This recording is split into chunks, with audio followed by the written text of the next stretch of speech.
Hello बच्ची। हिंदी साहित्य की कक्षा में आप सभी का स्वागत है। हिंदी साहित्य की कक्षा 6 का अध्याय संख्या 9 आत्मविश्वास यानी सेल्फ कॉन्फिडेंस को आज हम पढ़ने जा रहे हैं।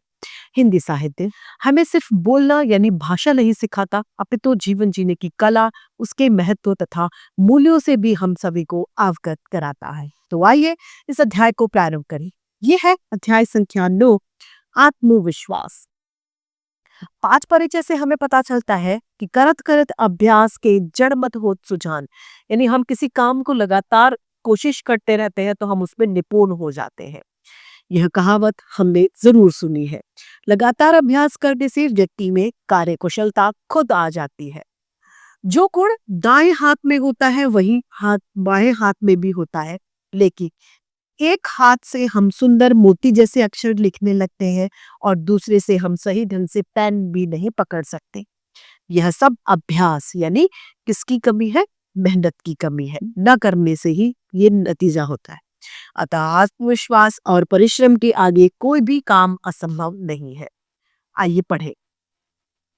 सुबह के 10 बज चुके थे। मुझे डाक से एक चिट्ठी मिली। क्या मिली?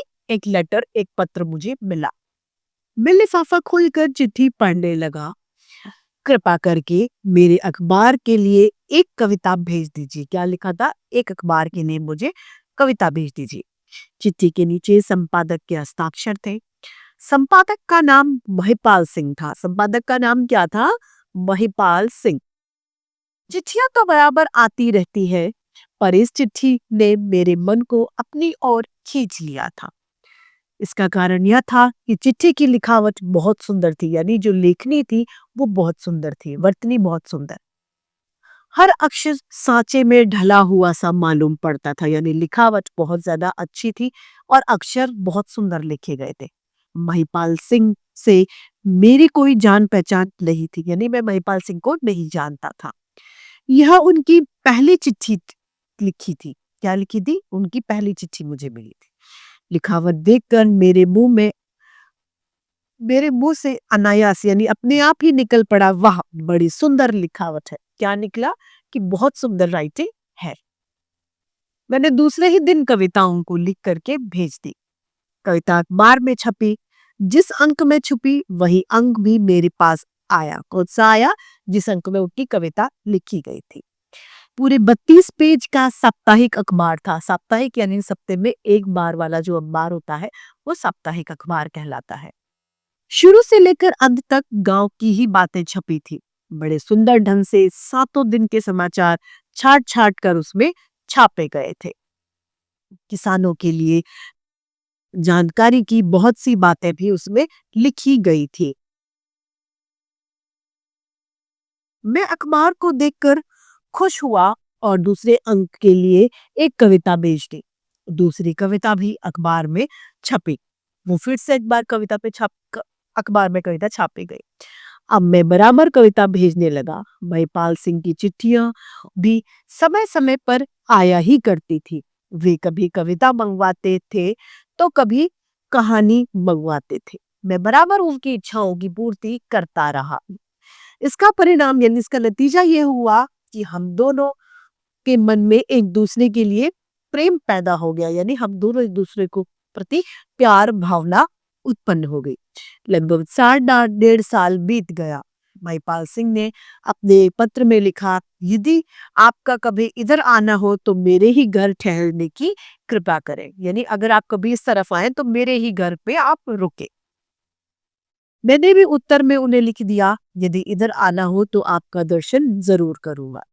संयोग की बात 2 ढाई महीने बाद मुझे उधर शादी में जाना पड़ा। मैंने अपने आने की सूचना महिपाल सिंह को दे दी। नियत तिथि यानी निश्चित तिथि पर मैं उस और बरसात उस और बारात में सम्मिलित होने के लिए गया। जो तारीख निश्चित थी उस दिन बारात में मैं गया।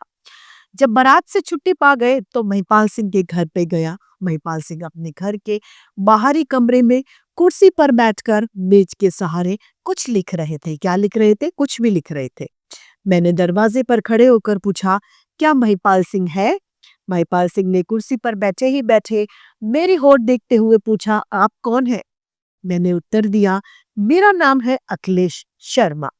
महिपाल सिंह उछल पड़े, यानी वो खुश हो गए। उन्होंने तेजी से हाथ बढ़ाकर मुझे पकड़कर हृदय से लगा लिया, यानी अपने गले से लगा लिया और कहा, अरे शर्मा जी, आप क्षमा कीजिएगा, यानी मुझे माफ कर दीजिएगा, मैं आपको पहचाना नहीं। कुछ कहना ही चाहता था कि मेरी दृष्टि यानी मेरी नजर उनके हाथों पर पड़ी। उनका एक ही हाथ था। क्या था? उनका एक ही हाथ था, वो भी कौन सा हाथ? बायां। दायां हाथ कंधे तक कटा हुआ था। मैं आश्चर्यचकित होकर उनकी तरफ देखने लगा, यानी मैं हैरान हो गया और देखने लगा कि इस व्यक्ति का तो हाथ ही नहीं है। वे बड़े खुश थे, बड़े स्वस्थ थे। एक ही क्षण यानी एक ही सेकंड में मेरे मस्तिष्क यानी दिमाग में अनेकों प्रश्न कौंधने लगे, यानी बहुत सारे प्रश्न जो थे, सवाल मेरे दिमाग में आने लगे, जागने लगे। क्या वह लिखावट इसी आदमी की थी? क्या वह बाएं हाथ से इतने सुंदर अक्षर लिखता है? क्या वो उल्टे हाथ से भी इतने सुंदर अक्षर लिखता है? मैं महिपाल सिंह की ओर टकटकी लगाए देखता रहा। तब महिपाल सिंह ने पूछा, क्या देख रहे हैं? क्या यह आपको चिट्ठियां भेजने वाला महिपाल एक हाथ का आदमी है, ये सोच रहे हैं आप? अरे भाई, यह जीवन है। जीवन में क्या हो सकता है, कोई नहीं जानता। हमारी जिंदगी में आगे क्या होगा या क्या होने वाला है, हम सभी को नहीं पता। वो भी यही बात बताते हैं। आप तो मेरे मन की बात भाप गए। मैं सचमुच यही सोच रहा था, क्या आदमी बाएं हाथ से इतने सुंदर अक्षर लिख सकता है? महिपाल सिंह ने जवाब दिया, शर्मा जी, दाएं बाएं में कोई फर्क नहीं होता, हमारे हाथ एक ही समान होते हैं। जो मुड़ दाएं में होते हैं वही मुड़ बाएं में भी होते हैं। यह तो व्यक्ति पर निर्भर करता है कि वह किस हाथ से काम करता है। यदि व्यक्ति उल्टे हाथ से काम करने लग जाए तो उसे उल्टे हाथ के काम की आदत हो जाती है। यदि व्यक्ति सीधे हाथ से काम करने लगता है तो उसे सीधे हाथ की आदत हो जाती है। हाथ मुंह धोने के बाद जब मैं महिपाल सिंह के साथ चाय पीने लगा तो मैंने कुछ उनसे पूछा, ठाकुर साहब, आप बाएं हाथ से कब से लिख रहे हैं? महिपाल सिंह विचारों में डूब गए, कुछ देर तक सोचते रहे और फिर बोले, मैं 40 वर्ष की उम्र तक फौज में रहा था, फौजी था मैं। निशाना मारने में बड़ा तेज था। दाएं और बाएं दोनों हाथों से मैं सटीक निशान लगाता था। संयोग की बात है कि मुझे एक मोर्चे पर जाना पड़ा। एक दिन जब शत्रु ने अपनी गोलियों का निशाना बना रहा था तो पास ही में एक बम फटा। क्या फटा? बम फट गया और मेरा दाहिना हाथ कंधे तक वहां से उड़ गया।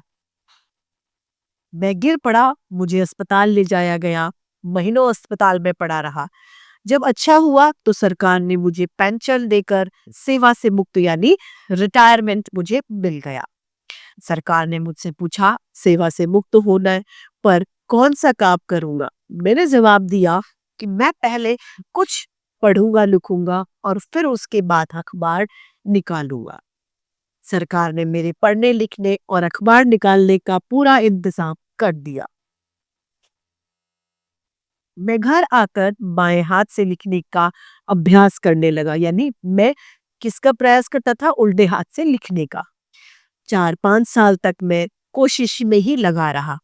मैंने बहुत सी कविताएं लिखी, कहानियां लिखी और मैंने उसमें लेख भी लिखे। वे सभी चीजें मेरे पास में मौजूद है, आज भी मेरे पास है। मेरी लिखावट उसी अभ्यास का परिणाम है। जो मैं लिखता हूँ और इतनी सुंदर मेरी जो राइटिंग है वो उस मेहनत का ही फल है। जब मैं लिखने में दक्ष हो गया यानी कुशल हो गया तो अखबार निकालने लगा। अब आप देख ही रहे हैं कि पूरे 32 पेज का अखबार हर सप्ताह निकल रहा है। महिपाल से अपनी बात खत्म करने के बाद उठे। उन्होंने 4-5 साल तक अभ्यास के रूप में लिखी हुई अपनी रचनाएं अलमारियों से निकाली और सामने उठ के रख दी। मैं उनकी रचनाओं को देखने लगा। टेढ़े मेढ़े अक्षर, दूर दूर अक्षर, अलग अलग अक्षर, फिर सुधरे हुए, फिर गोल सुंदर अक्षर तथा साँचे में डुले हुए अक्षर। यानी शुरुआत सबकी ऐसी ही होती है, जो धीरे धीरे करते हैं, लेकिन वो करते करते अभ्यास, उसके करते करते प्रैक्टिस से वो बहुत ज्यादा अच्छा हो गया। मैं मुक्त होकर बोला, ठाकुर साहब, आप धन्य हैं। मैंने बचपन में पढ़ा था, रसरी आवत जात ते तिल पर परत निशान, मगर आज अपनी आंखों से प्रत्यक्ष रूप से देख भी लिया। यानी रसरी आवत जात का इसका मतलब होता है कि जिस प्रकार से कुएं में रस्सी डालते हैं तो कठोर पत्थर कितना कठोर होता है, उस रस्सी के बार बार आने जाने से, निरंतर प्रयास से उस पत्थर पर भी क्या पड़ जाते हैं, निशान। उसी तरीके से इन्होंने भी अपने उल्टे हाथ से लिखने का प्रयास कर करके अपने को इतना सुंदर लिखने वाला बना लिया था। इतना कहने के बाद मैंने महिपाल सिंह जी से विदा ली। तो इसी के साथ आज की हमारी हिंदी साहित्य की कक्षा यही समाप्त होती है।